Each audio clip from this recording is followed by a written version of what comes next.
Assalomu alaykum hurmatli tinglovchilar. IDC fizika kitobining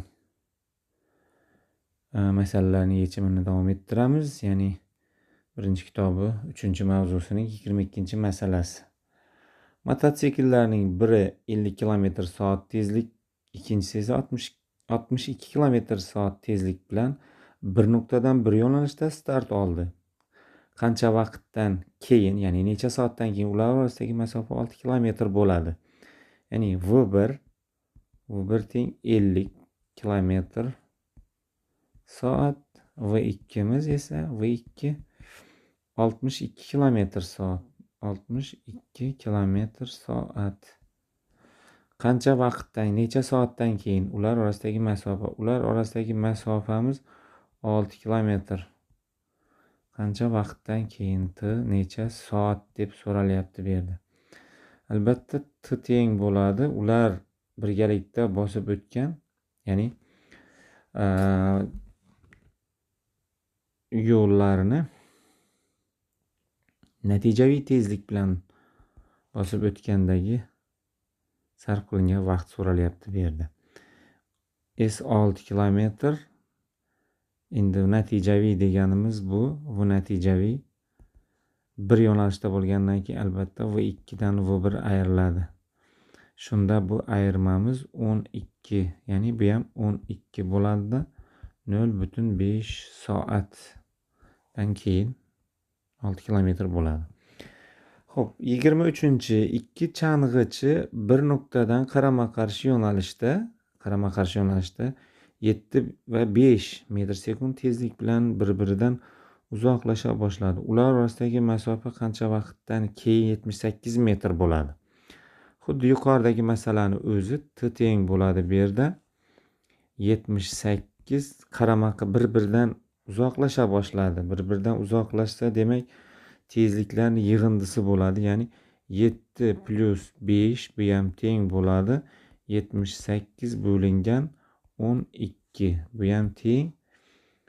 Xo'p, 2 ga qisqartirsak qancha bo'ladi?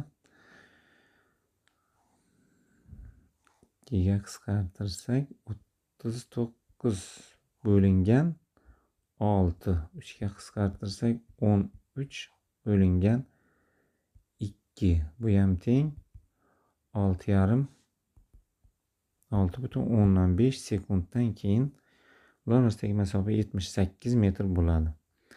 Xo'p, 24-chi 28,8 km soat tezlik bilan harakatlanayotgan traktorni undan 170 metr orqadagi 64,8 km soat tezlik bilan kelayotgan avtomobil qancha vaqtda quvib o'tadi? Ya'ni bu yerda V1 teng 28,8 km soat harakatlanayotgan traktorni undan 170 metr orqada 170 metr orqadagi V2 teng 64,8 km taqsim soat tezlik bilan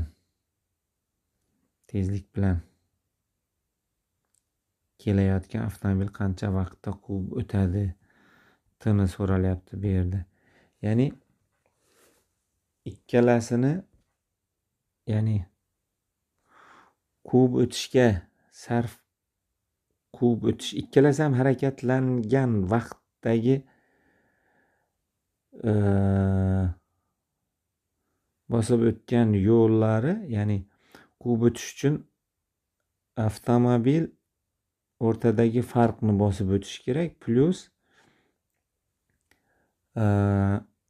va V1 tezlik bilan t vaqtdagi harakatlangan yo'lni bosib o'tish kerak. V2 tezlik bilan t vaqtda. Xo'p, bu yerdan yana shu narsaga kelyapti, ya'ni S teng bo'lar ekan V1 minus V2 ko'paytirish t, ya'ni yana harakat nisbiyligidan kelib chiqadigan bo'lsa t teng bo'ladi. Birliklar ustida ishlasak 17 sekund kelib chiqadi. Xo'p, endi hisoblashni sal qisqartirdim. Birlik ustida ishlash bor bu yerda va hokazo. Xo'p, 25-chorrahaning bir nuqtasidan perpendikulyar yo'nalishda ikki piyoda 4 va 5 metr sekund tezliklar bilan uzoqlasha boshlasa, 7 sekunddan keyin ular orasidagi masofa qanday bo'ladi? Albatta perpendikulyar yo'nalishda bo'lgandan keyin xo'p, S1 birinchimiz 3 metr sekund tezlik bilan 7 sekund harakat qilsa 21 metr uzoqlashadi. S2miz bo'lsa xo'p 4 metr sekund tezlik bilan 7 sekund harakatlansa 28 metr uzoqlashadi. Shundan keyin ular orasidagi masofa qanday bo'lgan? Ya'ni S ni so'ralyapti.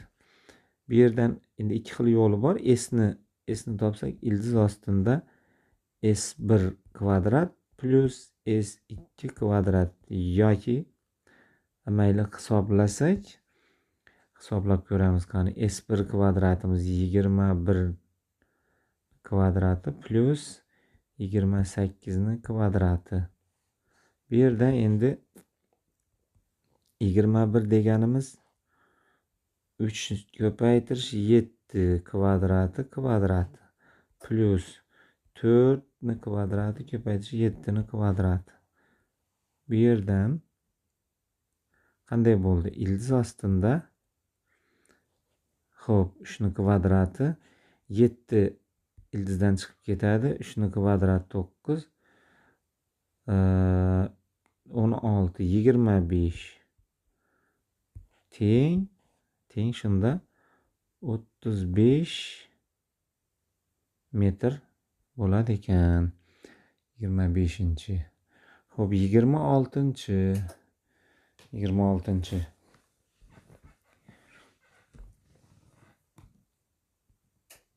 26-chi. A poyez 62 km/soat, B poyez 46 km/soat. Ikki parallel yo'llardan bir-biri tomon yaqinlashib kelmoqda. Agar A poyez uzunligi LA deymiz. LA 132 metr va bu poyez uzunligi LB teng 138 metr bo'lsa, ular bir-birining yonidan o'tib ketishi uchun qancha vaqt talab qilinadi? Ya'ni T. Bu yerda T teng S taqsim V degan formuladan S ni o'rniga bir-birini yonidan bo'lgandan keyin ikkalasi ham bir-birini uzunligini bosib o'tish kerak. Va bularni tezliklari ham bir-biriga nisbatan tezligi V1 plus V2 nisbiy tezlikda harakat qilish kerak. Shunda hisoblasak, o'rniga qo'yib hisoblasak 9 sekund kelib chiqadi. 27-chi. Trassada 5 metr sekund tezlik bilan tezlikda ketayotgan uzunligi, ya'ni 27-chi deb qo'ysak,